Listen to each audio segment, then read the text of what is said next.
Hey gang, it's JC and this is your Daily Dose for Thursday, May 20th, 2010, a cooperative venture with Mind Active in beautiful downtown Brentwood. I hope you're enjoying the new design of our website. We worked really hard on it.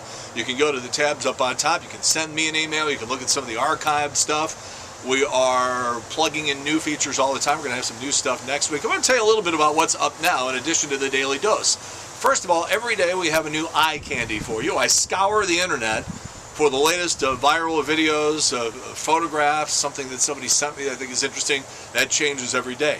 Now, also, we have the Video Village. Now, for years, I did entertainment reports on Channel 5 and then Channel 4 and then did commentary on Channel 2.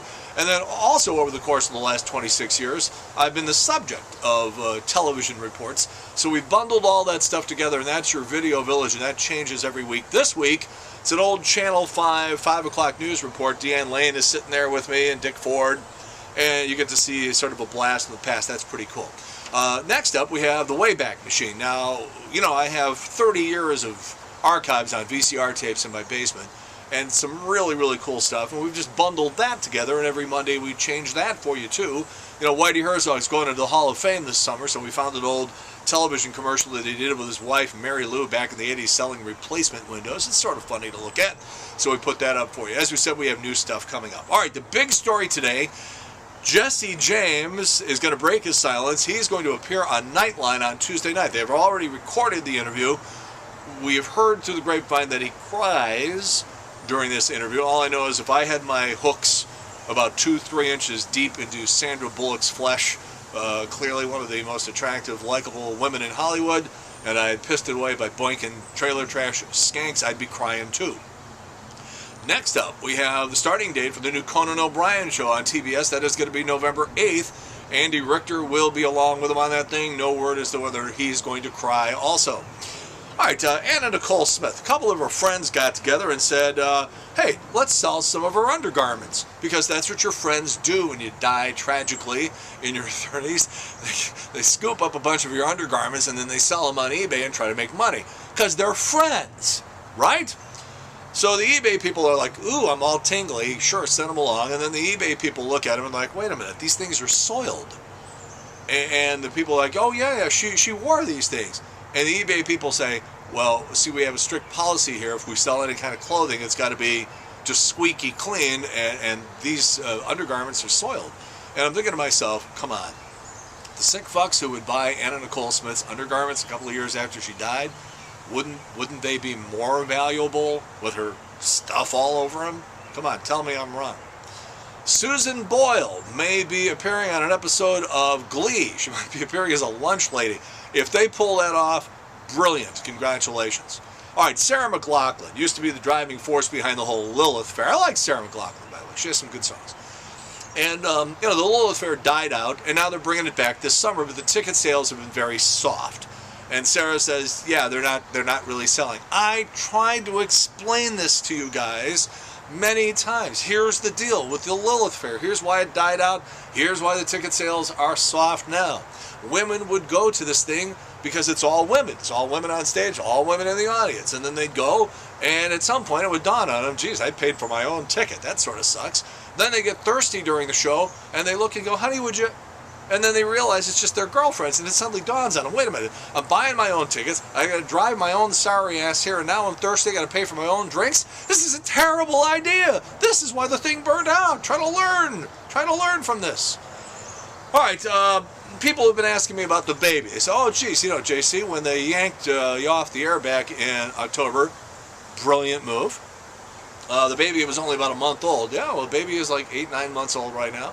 And she's growing a little more hair, and she's starting to crawl and reach for things and just sort of babbling here and there. My 17 and 14-year-old daughters are in love with this kid. I bring all of this up because the people at Huggies were sitting around their conference room table recently, apparently, and were a little bored and said, we need a new idea. And so somebody said, how about diapers that look like blue jeans? Yes, they did. And so now you can buy Huggies that look like they're made out of blue jeans, and good luck with it. It's just stupid enough to work. All right, let's talk a little bit about Sex and the City. Terrible TV show on HBO, terrible movie, just awful stuff. You know, I hate it. And now, of course, the sequel to the movie is coming out. Sarah Jessica Parker just voted least sexy of the 4 women on the show and in the movie. You know, for her interview on Access Hollywood, she and Billy Bush got into one of those horse-drawn carriages and did the interview going through Central Park in a horse-drawn carriage. And I thought it was really good to see Sarah Jessica Parker in the carriage instead of pulling it. Horse face, yeah.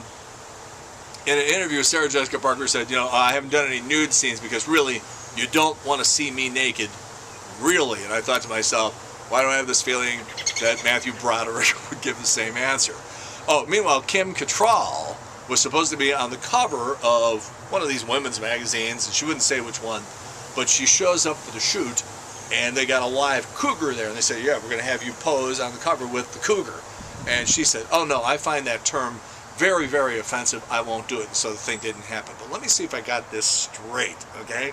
So the skank on the show, the one who would do it with anybody, anywhere, any size, shape, color, anywhere, any place, any way, the one who broke up with a guy on the old show on HBO because his jizz tasted funny, she's going to go all tasteful on us now.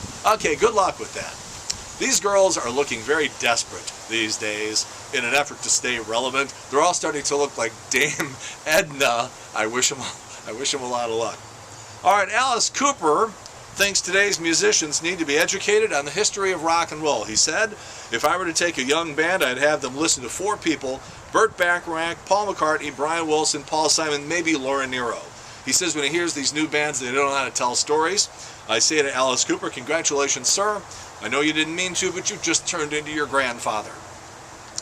20-year-old Melanie Reed and 23-year-old Katrina Bryant of Daytona Beach, Florida, go through a Wendy's drive-thru.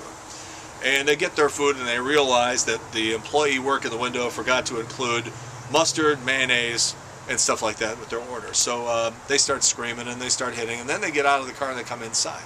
Now they start slapping. Now they pull out their taser, and they start going after the guy who was working the window. They started slapping people. They've both been charged with aggravated assault and deadly weapon. I like my hamburgers flame broiled or fried, but not tasered. If they're a little underdone, you can taser and just sort of finish them off. All right, one last note here on TV, and that is the CBS schedule has been updated now. 2.5 Men. Charlie Sheen's going to get $2 million an episode now. That show is going to move from Monday to Thursday. CSI New York's going to Friday, and Tom Selleck is coming back. I know somebody said the other day, oh, how about something for the ladies, JC? Well, there you go. Tom Selleck has got a new series called Blue Bloods. And CBS, in a never-ending effort to find new, hot ideas for television shows, has decided this fall is the year for Hawaii Five-0, yeah, from the 70s. And also, they're bringing back The Defenders. That's from the 60s. And that show is going to co-star Jerry O'Connell and Jim Belushi. Not exactly E.G. Marshall, is it? One last note here. Remember I was talking a couple of days ago about the MacGruber movie? They see these sketches with Will Forte on Saturday Night Live, and they're dumb, but I find them funny. I don't know why. So you're thinking to yourself, how are they going to make a full-length motion picture on this? But that thing is coming out tomorrow. So I said, I'll go see it and I'll let you know. Well, here's the warning sign that a movie is going to be really bad, and that is that they either don't screen it for critics or they don't screen it until the night before. That's always been a bad sign, but they've taken it even a step further. They're screening it tonight, the night before it comes out, but not until 9 o'clock at night, which is going to be past the deadline for the newspapers to do reviews. That is a very, very, very bad sign for the MacGruber movie, but we'll keep our eye on it. All right, JC's Eye Candy today, from 2004. It's a video that started popping up again. It's of a landslide, but it is real. A lot of people thought it was phony. It's not. It's real. We checked. Tomorrow, a show on HBO you should be watching if you're not. And also, if you commit a crime or you're planning to, I hope you are planning to get a makeover because it will work to your advantage, and I'll explain tomorrow. In the meantime, that's JC's Daily Dose for Thursday, May 20th, 2010, a cooperative venture with Mind Active in beautiful downtown Brentwood. And in the meantime, we've beaten this one to death. See? You can see my eyes, no sunglasses. We've beaten this one to death. Go on, see you later. Bye.